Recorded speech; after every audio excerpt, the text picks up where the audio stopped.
We start with assessment 1, which involved analyzing the 3 given briefs of the industry standard D and AD briefs from lesson 1.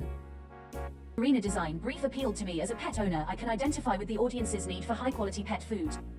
Following the chosen brief, conducted thorough research on the company, the target audience, and the products to align with the brief.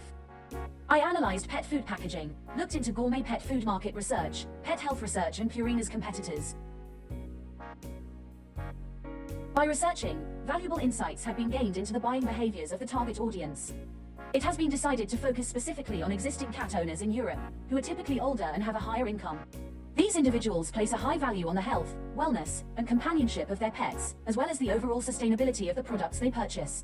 In assignment 3 for the Purina brief, I extracted the essential keywords and utilized them as a foundation for my brainstorming process. I further developed these words by incorporating relevant imagery and creating a mind map and mood board. To appeal to our target audience of higher income, luxury elements like elegant gold accents and embossing were considered. Showcasing imagery of quality meat, the packaging exudes a humanized appeal, emphasizing the exceptional standard of the audience.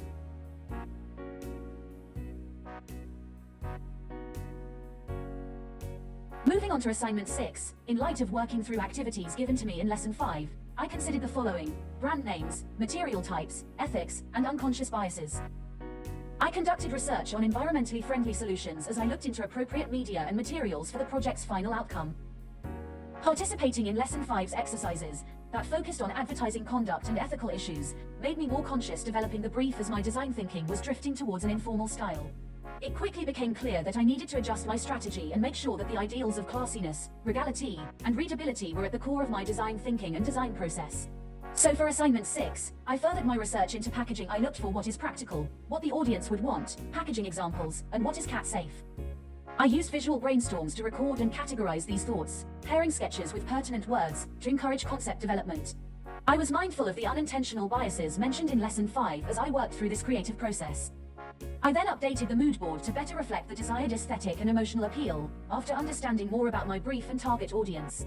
I began sketching logo designs, after being inspired by the fresh concepts and ideas.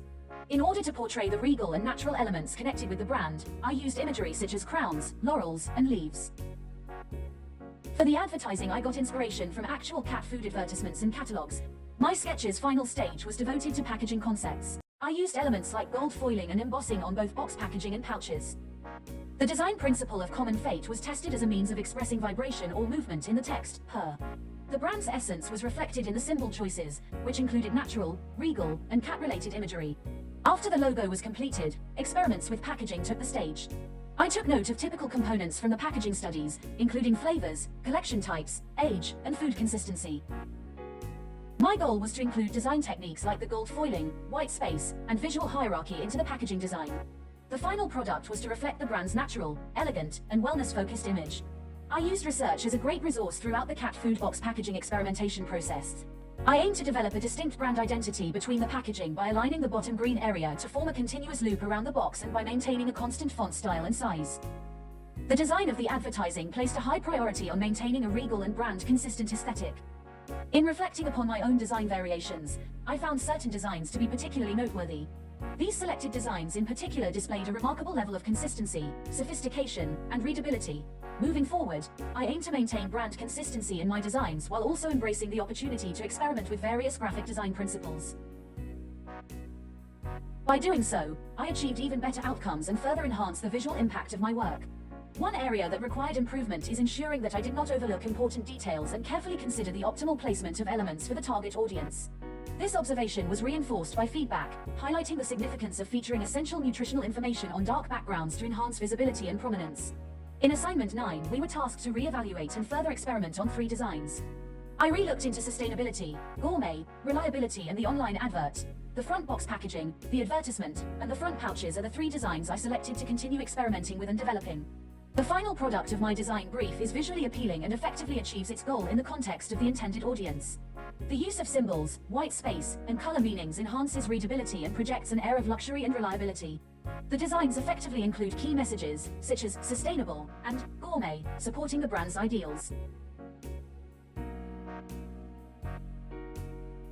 When compared to the examples from the research, I think my compositions, brand elements, and overall brand message stands out as unique. A strong brand identity is created by the item's common color palette, which was carefully chosen after research and thought about in light of many color meanings. The decision to prioritize recyclable and organic solutions for materials is consistent with the brand's dedication to sustainability. I constantly sought feedback throughout the project and incorporated it into my designs to make sure they effectively communicated the intended message. In conclusion, the designs effectively align with the brief's design specifications and intent, and reflect my continuous learning and development as a designer. Thank you for watching.